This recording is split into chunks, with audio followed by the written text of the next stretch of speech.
Hi, my name is Rowena Yao, and I'm with Junior Achievement of Washington, and I'm here today with the amazing Mosley family. We're here to talk about a new product and business that the Mosley family has started. It's called Success Factors, a board game about financial literacy. I'm Dan Corbett, and I probably the ranger is my role with the game, and so trying to kind of coordinate us all that we can kind of help all put in our best talents. I'm Kayshawn, and I do a lot of the quality control and behind the scenes stuff like packaging and all of that kind of stuff. I'm Denon, and I do most of the editing and marketing and dealing with the cards and things like that design. I'm Andre, and I tested out the board games, and I packaged the little pieces and the money. When he says the money, it's actually separating all of the little packages of money because they come in big stacks of 10,000 items per stack. So Andre coordinates all of the collating of all of those decks for the game. I am a nonprofit management professional. I grew up here in the Northwest, and over the years I've just worked on different projects related to different materials that help people, things like workbooks for people to make different plans about what they want to do in life and setting goals and that kind of thing. And this is a new product that me and Andre and my other two boys kind of created and helped manufacture to really take all of those lessons and things together and help people have conversations about life goals and what they want to achieve. So Dre, do you want to introduce yourself? My name is Andre Mosley, and I help create the cards and help design the game itself, and I'm also the brand ambassador. What exactly does a brand ambassador do? I help with the videos to promote the board game, and I help with the shipping. I pack the games and stuff like that. So a little bit of everything, it Yeah. sounds like. That's great. Why don't you walk us through the whole journey of this project, from idea to final product? Well, I think one of the first things that we did during COVID was we had talked about doing a board game, and we had kind of vetted through some different ideas and designs. And when COVID happened and we had a lot of time at home, we actually had more time to kind of sit down and think about it. So me and Andre, mostly me and Andre, walked through the kinds of questions. And he would go through and say, this question makes sense, this question doesn't make sense. And then we kicked it over to kicked it over to Kayshawn and Denon, and they went through and did some editing. We practiced the game together as a family, and then started to kind of order some prototypes of the cards and the boards and kind of invest in time to kind of play it and practice a little bit. And so, actually Dre had a couple of friends come over and we practiced that way with the game. Who all did we practice with? My best friend Jacob. We practiced with my cousin Samaje and a couple other friends and family members. And how did they like the game? They critiqued it a little bit, said it was a really good game and liked the concept and the idea. We got to a point where we had put the game on pause for a minute, and I had posted on Facebook to my contacts that said, we started this game. Are there other families that would be interested in playing it if we completed it? And so it was just more of a general question to see if there was some interest. And there were about 70 people that commented and said, like, dude, you complete the game. I'll send you $100 right now. And so when they did that, we, I set up a GoFundMe account to be able to collect that, and was really inspired and encouraged by, all of the folks that that had some a hand to say, like, this is needed. We want it in our family. It's a good idea. We need to talk about more financial literacy and goal setting and life planning. And then we kind of went from there. So that initial contribution set the stage where we could purchase some of the prototypes and then be able to get really close to buying some of the products in bulk shipment so that we could reduce the costs. Why financial literacy? Why this particular topic for your board game? It's not something that we normally talk about. And so being able to kind of put in some of those clues and life lessons in the game, I think is a really good way to introduce certain ideas. So I think that, you know, understanding what a FICO score is and having to look that up. Yeah. Dre, would you say like valuation? Yeah. You know, kind of I understand. think it's we also did financial literacy, so younger teens, like teens my age and older, can learn about like business opportunities and investing and putting money into something that you could get money out of. How does the game work exactly? Everybody starts with a little bit of cash and you go around the board once, and you can't invest into anything on the first go around. Then you can choose to study or you can choose not to study, and that determines whether you get money in the start of the game or you don't. So you kind of have to like pick a little bit whether you want money to start with, so you can start investing early and get more points early on in the game, or you want to save your money and like study and get a job, get a better job than other people that don't study, you know? So Just like real life. yeah, Right. Just like real life. and Yeah. you can get social impact cards throughout the whole game. It doesn't matter. You just have to have enough. And that's kind of like real life too. Like for social impact, you can always invest some money into some kind of good thing. You can always invest money into a nonprofit or a cause or a charity or those kinds of things. But there's not a place and a checkpoint around the board where you do that, and that's kind of like life too. So I was trying to kind of build in. Well, we talked about this. We kind of built in some real life scenarios that more mirrored certain life situations. And we put curveballs Yeah, to because curveballs happen in life. put I love that. Yeah, Like- I sure do. real life things that can happen, like getting a used car that breaks down 60 days later. Like that can really happen. So we tried to do it like the game of life and kind of incorporate other games that we've played, but kind of make it our own. Yeah, and the curveballs. So there's a couple of like, in addition to kind of the concepts and the reality of it, there are some like models and frameworks that I use from things that I knew about, and then we kind of talk through that stuff. So where Andre talked about like the careers are actually linked to the Bureau of Labor and Statistics.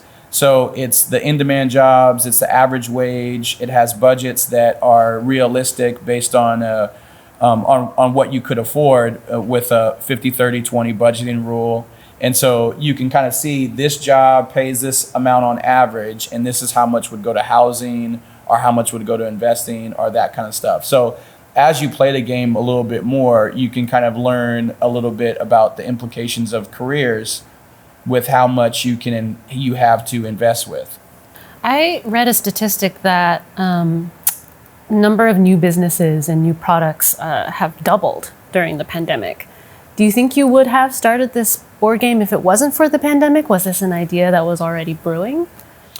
I don't think we would have sat down long enough or had the time. Yeah, it was an idea, but it didn't move forward, and we didn't really get started working on it until the pandemic hit because of school and sports and work and everything. Yeah. School is just filling up schedules. So we didn't really have time to sit down and think about the board game or anything. So Things were moving the really pandemic kind of helped move the board game forward.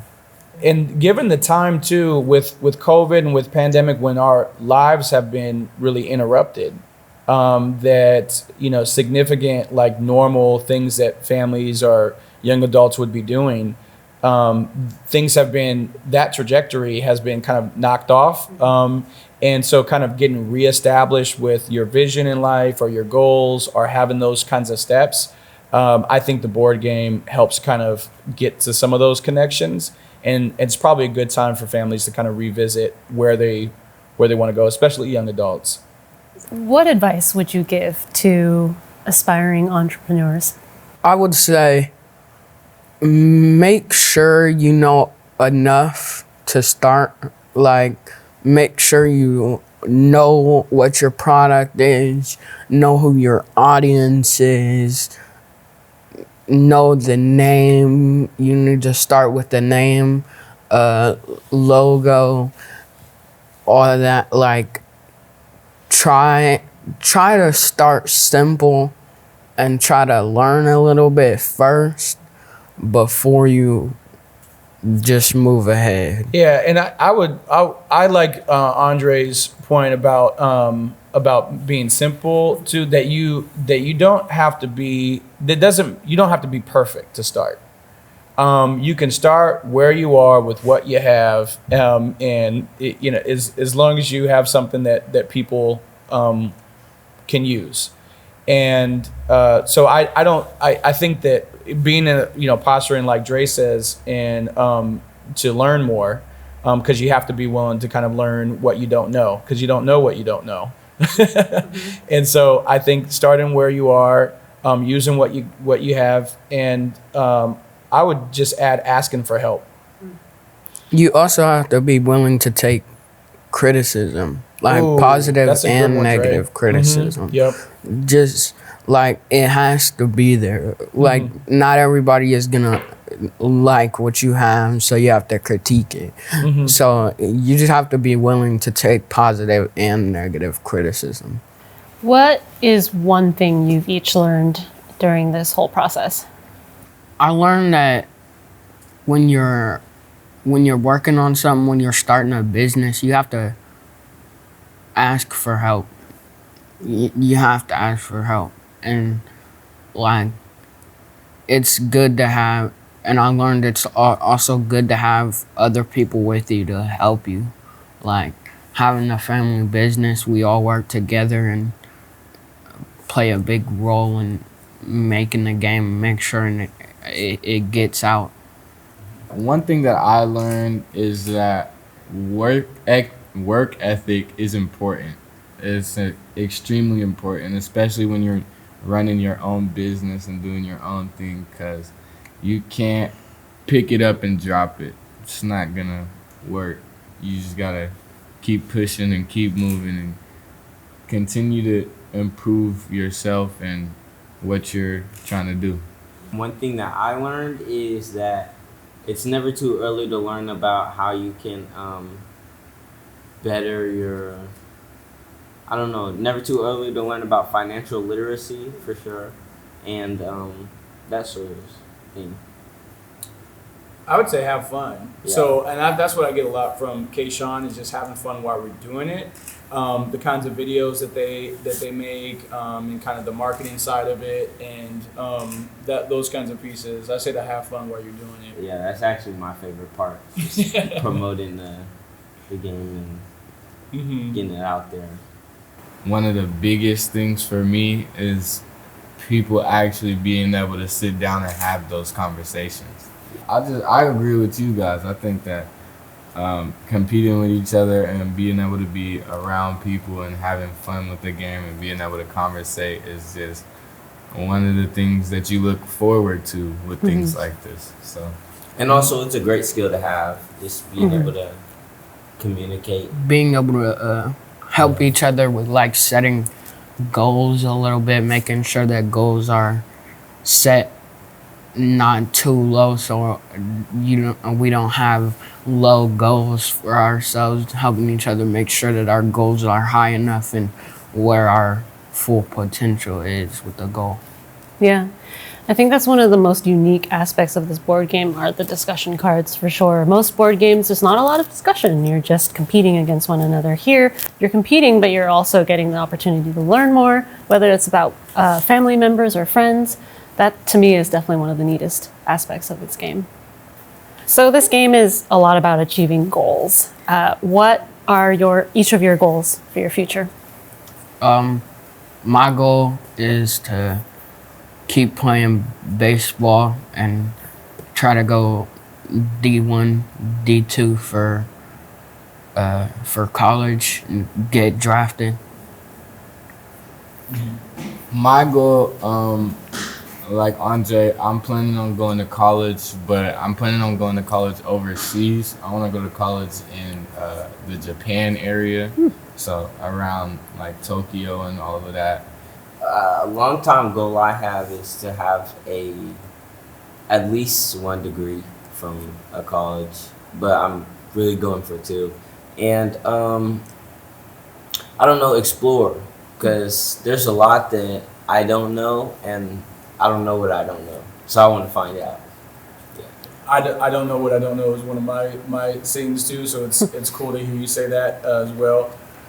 So my kind of goal, I think my goal for the boys is that there's so much like life lessons to kind of like learn and to be able to like know where to kind of find like the answer. Not to know, you don't have to know every answer, but know where to find the answer. And to have fun on the journey of life. So I think Kayshawn brings that out. A lot of us, Andre does, Denon does. And so just to be able to have fun in life, and to be able to have a good life, and to be able to define what that is for them. They can define what that looks like for themselves. So I hear that this isn't your first experience with JA of Washington. I hear the 3 of you attended JA BizTown, and then you 2 went on to attend JA Finance Park. Yes, ma'am. And you probably remember your jobs, right? Do you remember what they are? I do. Yes. Yeah. Yes, ma'am. Tell me about that. I was a CEO at a McDonald's, I believe. Yeah. So for JA BizTown, I was the CFO of Super Graphics. I was a cashier at McDonald's, actually. Yeah. And so when you moved into JA Finance Park, what was that like? It was different. We got to learn about checks and like banks and stuff. It was crazy. Yeah, it was something like completely different than all the other curriculum we were learning. Yeah, it was like, well, obviously it was the next step from JA BizTown, so it was bigger, and it was JA Finance Park was bigger, and just in general, like both parks were just amazing to me because I got to get a glimpse at life. I got to get a glimpse at how it's gonna be and what's kind of gonna happen and what it would look like. So You're like an adult for a day. experience. Yeah. yeah. And It's a unforgettable thing, like An unforgettable experience. Yeah. I like that. I like that. Well, thank you, all of you, the Mosley family, for being with us here today. This game is amazing. I think that every family should have this game in their house and start We playing agree. today. thank you. Thank you so much for being here. Yeah, No problem. Thank you. We Thank you for appreciate you having for us. having us.